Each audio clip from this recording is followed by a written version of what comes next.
or welcome back to my channel. My name is Simba, but you can call me Atty. I'm a full-time macrame artist and small business owner. This channel basically focuses on sharing a lot of macrame tutorials as well as the behind the scenes as to what goes on in my small business. If that sounds like something that you're interested in, make sure to subscribe and don't forget to hit the notification button so you don't miss any videos. I'm really excited about today's video because it is a highly requested tutorial. It is going to be my semicircle Luna piece. So I'm super excited to share this. I have shared the tutorial as a reel on my Instagram before, but since reels are only 30 seconds, it was kind of hard to fit in like all of the instructions and everything.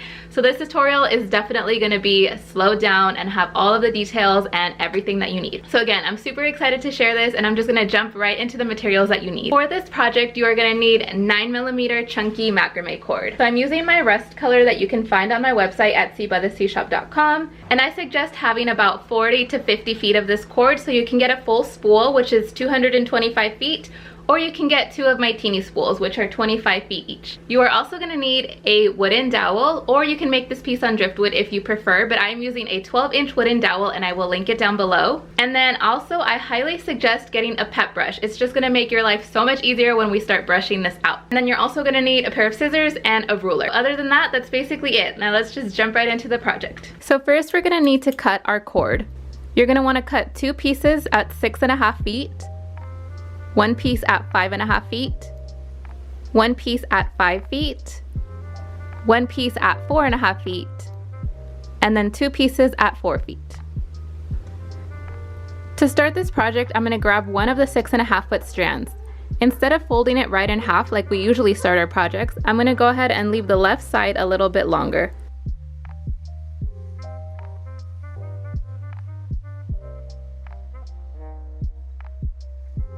And then we're going to attach this right in the center with the Larks head knot.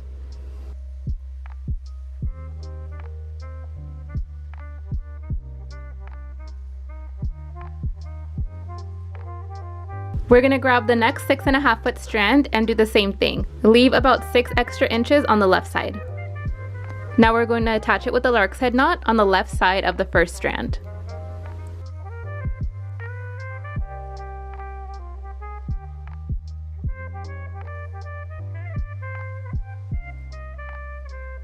So we are going to grab the leftmost strand and start with double half hitches.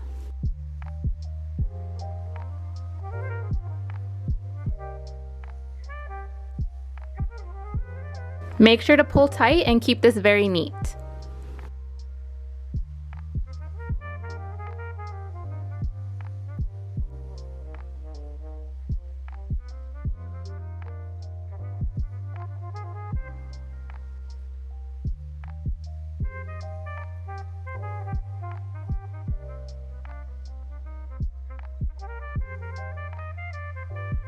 So now we're going to create a Lark's head knot.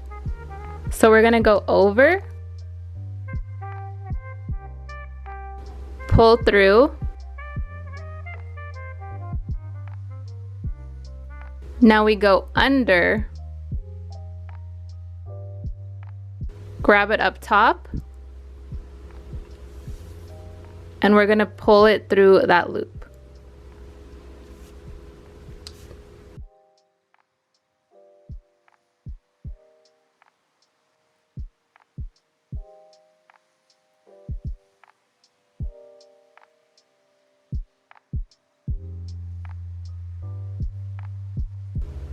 Now we're going to grab our 5.5 foot strand and leave about 4 extra inches at the end.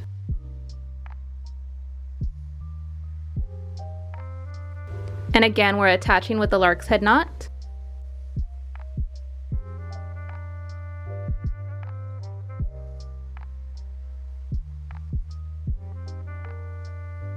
So we're going to create 3 double half hitch knots and then stop.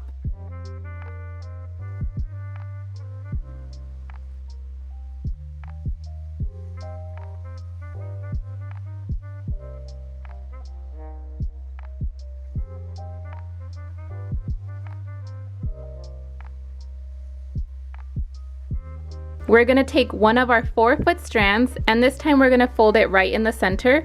Make sure that's even at the bottom. And now we're going to attach this with the reverse Lark's head knot. So basically, instead of going from the front, we're going to attach from behind, and then just do the same thing, loop through. So now pull tight and slide it into place.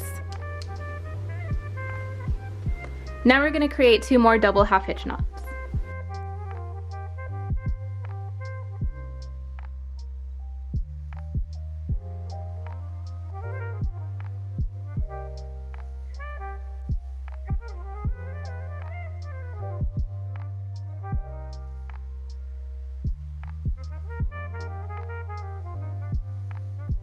Again, we're going to attach this with the Larks head knot.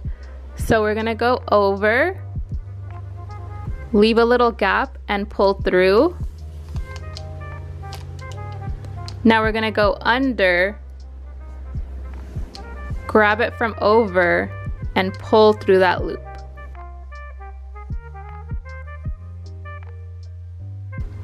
Next, we're going to grab the 5-foot strand and we're going to leave about 3 extra inches on the left side. Again, we're going to attach this with the Larks head knot.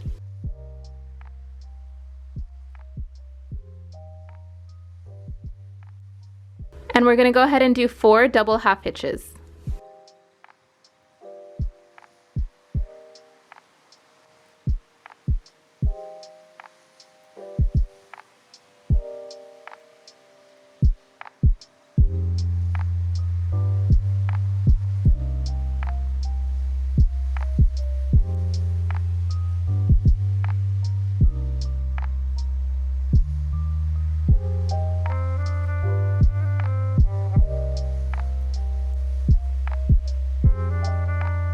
So next we're going to grab the other 4-foot strand, and again this one is going to be folded exactly in half.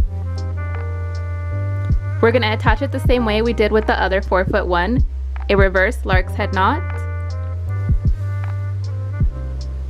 Pull tightly and slide it right into place. I'm going to create 5 more double half hitches.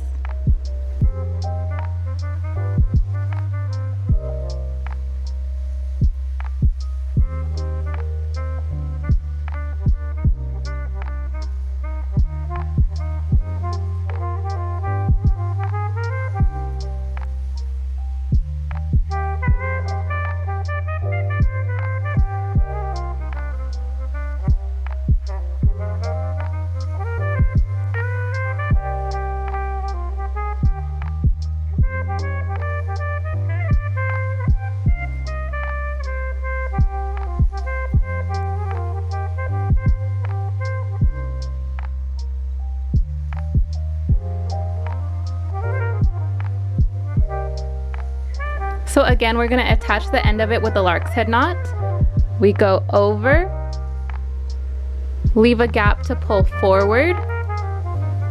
Now we go from under, grab over and pull through that gap.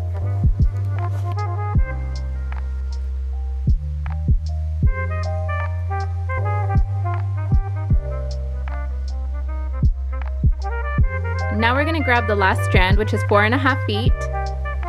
And we're going to leave about 4 extra inches on the left side.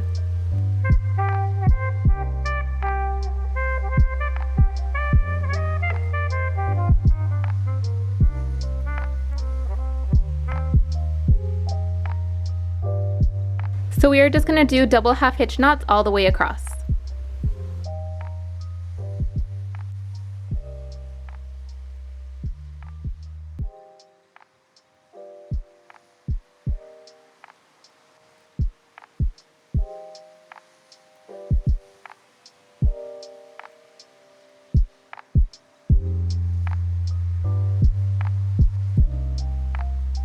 So I created 5 double half hitch knots, but now I'm noticing that it's getting very crowded right here. So I'm only gonna loop once for this one. I'm not gonna do a double half hitch, I'm just gonna hitch it once. Same with the next one. I'm only going once.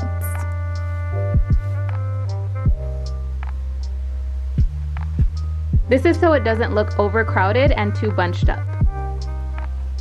Now I'm gonna go back to the regular double half hitch knots.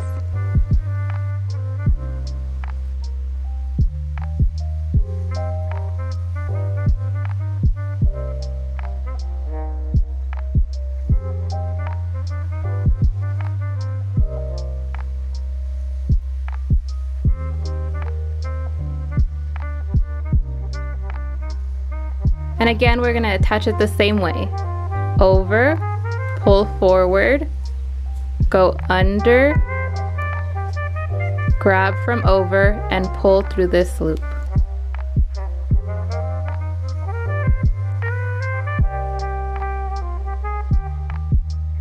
So now we're gonna cut this so it's easier to brush out. So from 7 inches down, I'm gonna start cutting into a V shape.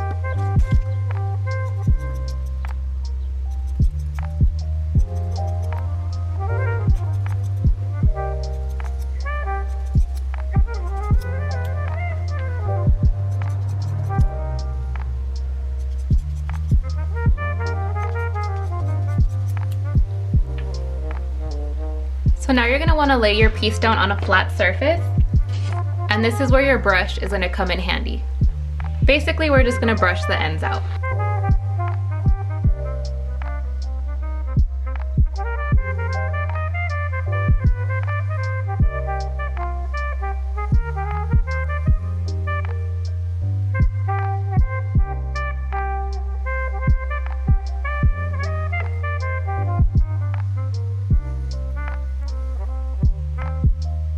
So now we're going to tie a strand onto the wall hanging so you can hang it up on the wall. We're going to grab a strand that's about 2.5 feet long and attach with the Larks head knot. You're going to want to secure it into place with the double half hitch knot.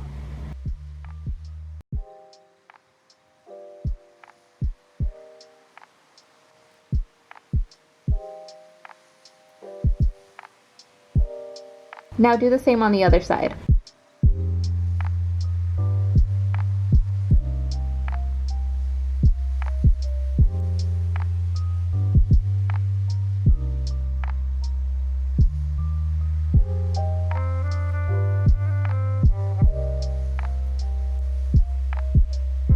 Now to hide the ends that are sticking out, go ahead and grab a crochet hook and we're going to pull the cord through. Now you can snip off any ends.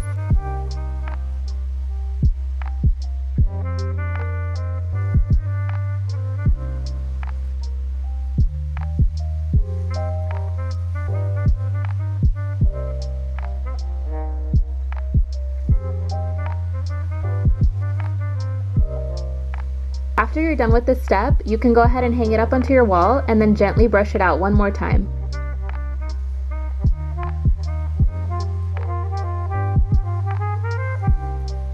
Now that you're done with this step, you can start cutting it however you'd like. You can leave it long and leave it looking a lot more natural, cut it straight across, or do whatever you'd like, but I prefer to cut it into a V shape.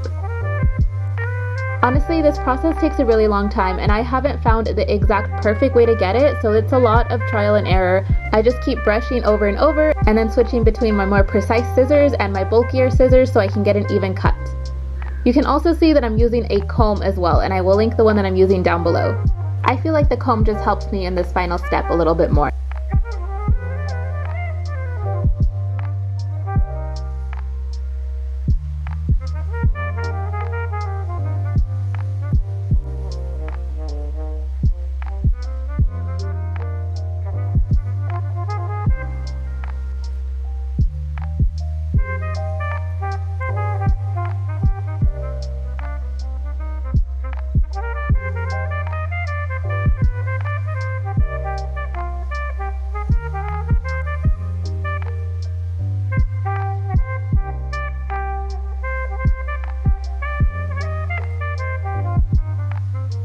So there you have it. That is how you make the semicircle macrame Luna piece. Of course, you can do this semicircle pattern a million different ways, but this is the method that I have found that works the best for myself in terms of saving material and then just making this as quickly as possible. So make sure to tag me on Instagram if you can recreate this yourself. You can tag me at Stay by the Sea Shop. And don't forget that I will link everything that I use down below. I really hope that you guys enjoy this. Again, please tag me if you recreate this. I would love to see what color you choose and how you style it in your home. Thank you so much for watching. I will see you in the next one.